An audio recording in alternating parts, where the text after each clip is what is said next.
മറ്റ് സമുദായങ്ങൾ കണ്ടില്ല. കഴിഞ്ഞ ദിവസം ലത്തീൻ സമുദായക്കാർ അവിടെ ബിഷപ്പുമാരെ ആലോചിച്ച് ചർച്ച ചെയ്യുകയാണ്, പത്രത്തിൽ എഴുതുകയാണ്, ഞങ്ങൾക്ക് പ്രാതിനിധ്യം കിട്ടണം എന്ന് പറയുന്നുണ്ട്.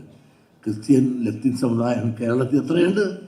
ആ നാമമാത്രമായ ക്രിസ്ത്യൻ സമുദായം പോലും ഇവിടുത്തെ പഞ്ചായത്ത് തുടങ്ങിയപ്പോൾ പോലും വരാൻ പോകുന്ന അസംബ്ലി തെരഞ്ഞെടുപ്പുകൾ ഭാവനാരൂപമായി കണ്ടുകൊണ്ട് പോലും അധികാരത്തിലെത്തുവാൻ വേണ്ടി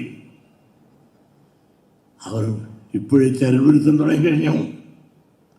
നമ്മളാരും അധികാരത്തിന് വേണ്ടി അല്ലെങ്കിൽ നമ്മുടെ അവകാശത്തിന് വേണ്ടി, രാഷ്ട്രീയ അവകാശത്തിന് വേണ്ടി പോരാടുന്ന സ്വഭാവമില്ല. നമ്മൾ ഓരോരോ അക്ഷരത്തിലും വിശ്വസിക്കും. ആ വിശ്വസിക്കുന്ന പാർട്ടിക്കാർ അവർ ആരെങ്കിലും നിർത്തും, അവർക്ക് വോട്ട് ചെയ്യും. അങ്ങനെയല്ല വേണ്ടത്. നമുക്ക് അധികാരത്തിൽ ഈ അധസ്സിന് പ്രാതിനിധ്യം കിട്ടണം.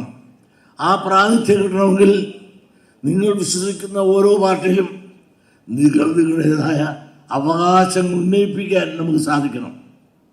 ഇന്ന വാർഡ് അല്ലെങ്കിൽ കോർപ്പറേഷൻ, ആ വാർഡിന് ഞങ്ങൾക്ക് ഭൂരിപക്ഷമുണ്ട്, ഞങ്ങൾക്ക് സീറ്റ് തരണം. അങ്ങനെ നമ്മുടെ സഹോദരി സഹോദരന്മാരെ അധികാരത്തിൽ ഏതെല്ലാം പാർട്ടിക്ക് ഏതെല്ലാം സ്ഥലങ്ങളിൽ എത്തിക്കാൻ സാധിക്കുമോ അതെത്തിക്കാൻ സാധിച്ചില്ല എങ്കിൽ നമ്മുടെ ഈ കൂട്ടായ്മയ്ക്ക് അർത്ഥമില്ല. രാഷ്ട്രീയ പാർട്ടിയായി ഓരോരുത്തരും അവരുടേതായ ഭാഷയിൽ നിന്നുകൊണ്ട് തന്നെ പോരാടി അവരുടേതായ പ്രാതിനിധ്യം ഉറപ്പാക്കാൻ സാധിച്ചാൽ മാത്രമേ നമുക്കൊരു സാമൂഹ്യ നീതി നേടാൻ സാധിക്കൂ.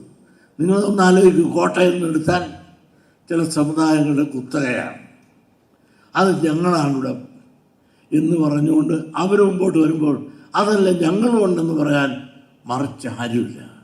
അങ്ങനെ വന്ന് കോട്ടയത്തിൻ്റെ ആധിപത്യം ചില പ്രത്യേക ശക്തികളുടെ കയ്യിലായി. കാന്തപുരം എന്താ പറയണ അവിടെ? ഇപ്പം കാന്തപുരം പറയണമെന്ന് നോക്കി ഭരിച്ചാൽ മതി കേരള ഗവൺമെൻറ് എന്ന നിലയിലേക്ക് എത്തിയില്ലേ? സ്കൂളിലെ കുട്ടികൾക്ക് ഈ സൂംബ നൃത്തം ഗവൺമെൻറ് കൊണ്ടുവന്നു. ഗവൺമെൻറ് എന്ത് നിയമം കൊണ്ടുവന്നാലും അതിപ്പോൾ മലപ്പുറത്ത് പോയി ചോദിച്ചിട്ട് ചെയ്തില്ല എങ്കിൽ അത് കുഴപ്പമായി. സൂംബയ്ക്ക് എന്താ കുഴപ്പം? നല്ലപോലെ ഡ്രസ്സിട്ട് എത്രയോ വർഷങ്ങൾക്ക് മുമ്പ് ഇവിടെയെല്ലാം മറു രാജ്യത്ത് നടപ്പിലാക്കിയ ഒരു പരിഷ്കാരമാണ് ഈ ഗവൺമെൻറ് കൊണ്ടുവന്നത്. ആ ഗവൺമെൻറ് ഈ ഗവൺമെൻറ് കൊണ്ടുവന്നു എന്നുള്ളതിൻ്റെ പേരിൽ ഉടനെ കയറി മുസ്ലിം വിരുദ്ധമാണ് എന്ന് പറഞ്ഞുകൊണ്ട് അത് നിർത്തണമെന്ന് ആവശ്യപ്പെട്ടിരിക്കുകയാണ്. ഇപ്പുറം നിൽക്കുന്ന ഗവൺമെൻറ് എന്താണ്? അവർ ഇരിക്കാൻ പറഞ്ഞാൽ അപ്പം കടന്നുകൊടുക്കും. അതായ സ്ഥിതി. എന്തിനേറെ ഈയിടെ തന്നെ നിങ്ങൾ കണ്ടില്ലേ, എന്താണ് ഒരെണ്ണത്തിനുണ്ടായിരുന്നല്ലോ, സ്കൂൾ സമയങ്ങളിൽ മാറ്റം. സ്കൂൾ സമയങ്ങളിൽ മാറ്റം സർക്കാർ ഒരു കോടതി വിധിയെ പ്രകാരമാണ് ഇപ്പോൾ. അല്ലാതെ വിദ്യാഭ്യാസ മന്ത്രി അദ്ദേഹം ഒരു മാന്യനും മര്യാദക്കാരനാണ്. ആ വിദ്യാഭ്യാസ മന്ത്രിയുടെ പരിഷ്കാരമല്ല, കോടതിയുടെ അടിസ്ഥാനത്തിൽ നിർദ്ദേശപ്രകാരം അതൊന്ന് ക്രമീകരിച്ചപ്പോൾ ഉടനെ സമസ്ത പറഞ്ഞെന്താണ്, അത് വേണമെങ്കിൽ പഠനത്തിൻ്റെ സമയമാറ്റം വേണമെങ്കിൽ ഓണവും ക്രിസ്മസും അവധി കൊടുക്കുന്നതിൽ വെട്ടിച്ചുരുക്കി അത് അഡ്ജസ്റ്റ് ചെയ്തു. അപ്പോൾ ഓണവും ക്രിസ്മസും വെട്ടിക്കുറക്കാം. ഇവരുടെ ഒരു അരമണിക്കൂർ അഡ്ജസ്റ്റ് ചെയ്യാൻ അവരുടെ വേദപാഠം പഠിക്കാനേ പോകാൻ അതൊക്കില്ല എന്ന് പറയുമ്പോൾ ഈ രാജ്യം എവിടെയാണ് അപ്പോൾ പോണത്? ഇവിടെ ആണ് മതേതരത്വം, ഇവിടെ മതാധിപത്യമായി കഴിഞ്ഞു. എന്തിനേറെ പറയുന്നു, വി.എസ്. അച്യുതാനന്ദൻ അദ്ദേഹം കുറച്ച് നാളുകൾക്ക് പറഞ്ഞു, അദ്ദേഹത്തിന് ഇപ്പോൾ ഓർമ്മയിലാടൊക്കെയാണ്, ആരോഗ്യമായിട്ടിരുന്ന കാലത്ത് അദ്ദേഹം പറഞ്ഞു 40ഓടുകൂടി കേരളം ഒരു മുസ്ലിം ഭൂരിപക്ഷ സമുദായമാകും. അപ്പം അതുവരെ എത്തുന്ന കാര്യം വേണ്ടി വരുമെന്ന് എനിക്ക് തോന്നുന്നില്ല. ഇപ്പം തന്നെ നമ്മുടെ നിയോജകമണ്ഡലങ്ങൾ നോക്കിയപ്പോൾ ആലപ്പുഴ 2 കുറഞ്ഞു. അതായത് പ്രൊഡക്ഷൻ കുറച്ച് സ്ത്രീകൾ സ്ത്രീകളും പുരുഷനും കൂടെ ചേർന്ന് നമ്മളില്ലേ ഹിന്ദുക്കളല്ലേ, ബോധപൂർവമല്ല, നമ്മളങ്ങോട്ട് പ്രൊഡക്ഷൻ കുറഞ്ഞപ്പോൾ ജനസംഖ്യ കുറഞ്ഞ് 2 സീറ്റ് കുറഞ്ഞു. അതേസമയം മലപ്പുറത്ത് 4 സീറ്റ് അങ്ങ് കയറി. അപ്പോൾ വാശിയായിട്ട് അവർ പ്രൊഡക്ഷൻ കയറ്റി ജനസംഖ്യ കൂട്ടി. എങ്ങനെ നടക്കുന്ന കാര്യം കൊണ്ട് പെങ്ങന്മാരെ പ്രൊഡക്ഷൻ കുറയ്ക്കല്ലേ, പണി പോക്കാണ്. നമ്മൾ വലിയ ആദർശം പറഞ്ഞ് വെള്ളത്തിലാകുന്ന രീതിയിലാണ് പോകുന്നത്. ഇനി എല്ലാവരായി പോകും. നിങ്ങളൊന്ന് ആലോചിച്ചിട്ടുണ്ട്, ഇതിനുള്ള പരിഹാരം നമ്മളൊറ്റയ്ക്കല്ല. ഇവിടെ നായാടി തൊട്ട് നസ്രാണി വരെയുള്ള ഒരു കൂട്ടായ്മയാണ് വർത്തമാനകാലത്ത് അനിവാര്യമായിട്ടുള്ളത്. ആ കൂട്ടായ്മ ശക്തമാക്കാൻ പ്രത്യേകിച്ച് കോട്ടയത്തുകാർ. കാരണം നമുക്കത് നസ്രാണികളോട് വെല്ലുവിളിയല്ല. അവർ കൂടെ നിന്നുകൊണ്ട് ഒരുപാട് കാര്യം അവർ ഒന്നിച്ച് നിന്ന് ഒരുപാട് കാര്യം സാധിച്ചുകൊണ്ട് പോയിട്ടുണ്ട്. നിങ്ങളൊന്ന് ആലോചിക്കുക, ഈ രാജ്യത്ത് ജനാധിപത്യമാണോ മതാധിപത്യമാണോ? ഇവിടെ മതാധിപത്യമല്ലേ. മലപ്പുറത്ത് ഞാനൊരു യോഗത്തിന് പോയി. ആ മലപ്പുറം നിലമ്പൂരാണ്. ഞാനൊരു സത്യം പറഞ്ഞു പോയി. സത്യം പറഞ്ഞു പോയ ഉടനെ തന്നെ സകല ആളുകളും കൂടെ മുസ്ലിമിൽ അത് മുസ്ലിമിലെ തീവ്രവാദി, വിധവയാദി, അതുപോലെ ഇടത് പക്ഷത്തോടു കൂടി നിൽക്കുന്നവനും വലതു പക്ഷത്തോടു കൂടി നിൽക്കുന്നവനും ആയ എല്ലാ മുസ്ലിമും കൂടെ അന്ന് എതിര് കാന്തപുരായാലും തിരക്കില്ല, അല്ലാത്ത കാന്തപുരായാലും തിരക്കില്ല, കുഞ്ഞാലിക്കുട്ടി ഉൾപ്പെടെ എന്നെ കയറി അറ്റാക്ക് ചെയ്യും. ഞാനൊന്നും പറഞ്ഞില്ല. വയനാടുണ്ടോ ഇങ്ങനെ ഓരോ സ്ഥലത്തും ഇല്ലാത്തതിൻ്റെ പറ്റി പറഞ്ഞപ്പോൾ അത് വർഗീയം പറഞ്ഞു എന്ന് പറഞ്ഞു എന്നെ ഹിംസിക്കാനിറങ്ങി. ചില ചാനൽ മലയാളിമാർ ഇതേ ഇരിക്കുന്നു ഈ കുന്തം. ഇതിൻ്റെ ചാനൽ മലയാളിയിൽ ഒരു 2 ചാനൽ മലയാളി അയാൾ മരക്കച്ചവടക്കാരുണ്ട്.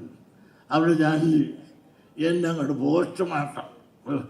അവർ വാദിയും പ്രതിയും എല്ലാം ഒന്നിച്ചിരുന്ന് തന്നെ ഞാൻ ഭയങ്കര കുഴപ്പമാണ് ചെയ്തെന്ന് പറഞ്ഞ് ചർച്ചയോട് ചർച്ച ചെയ്ത് 2 പെണ്ണും 4 ആണും കൂടെ ഇരുന്നുണ്ട്.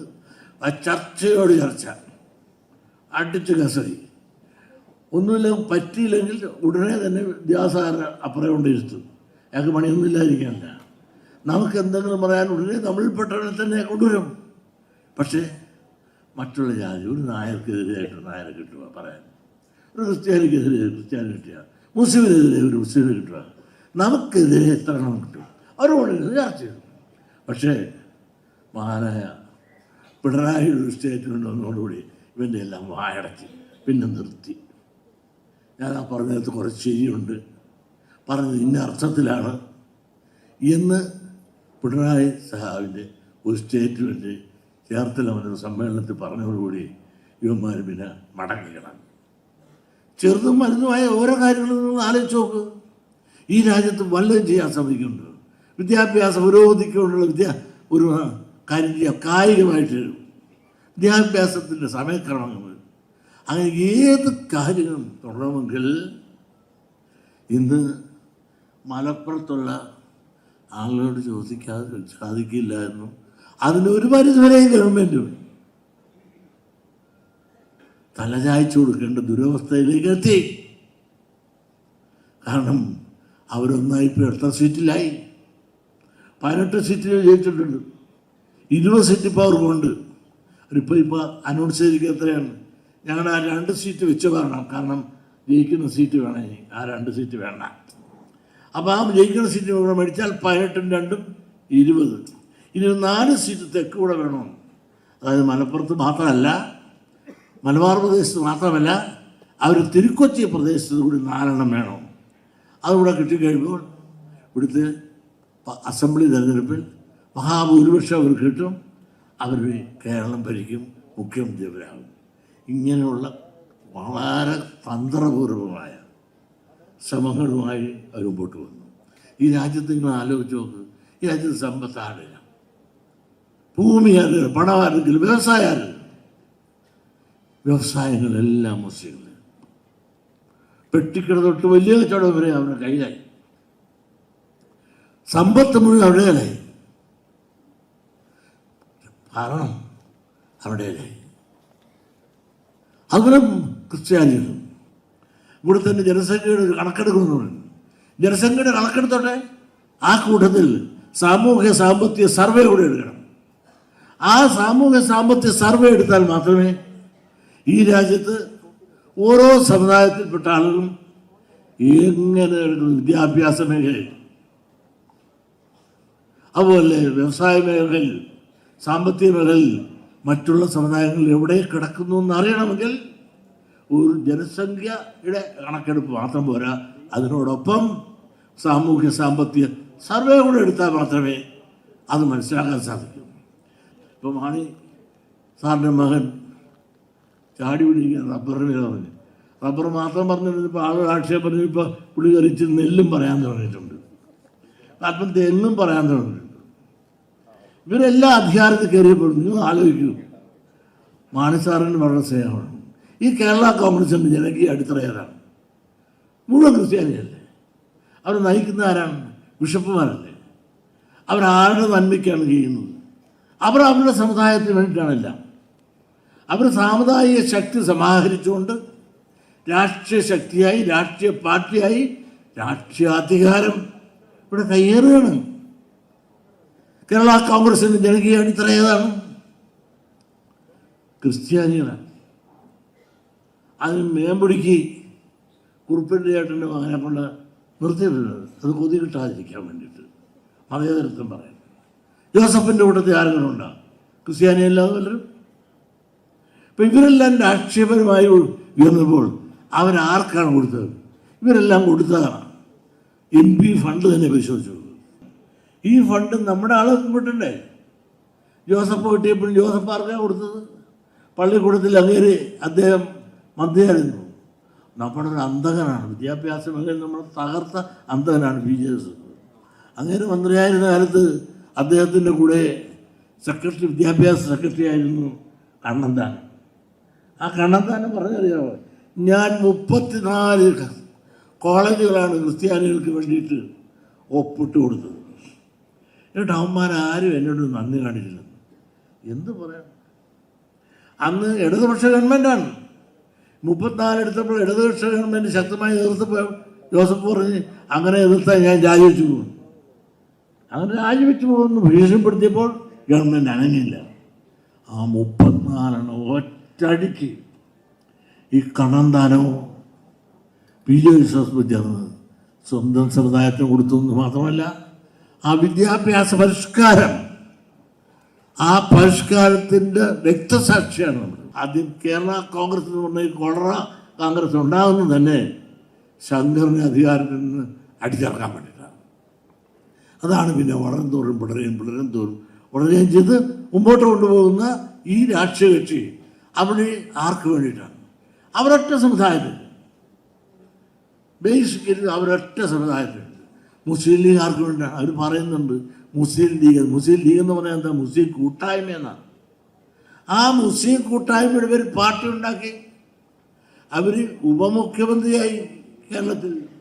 മുഹമ്മദ് കോയ ഒരു കാലഘട്ടത്തിൽ ഇവിടെ ഉപമുഖ്യമന്ത്രിയായിരുന്നു. ഇനി മുഖ്യമന്ത്രിയാകാനുള്ള ശ്രമമാണ് അവർ നടത്തുന്നത്.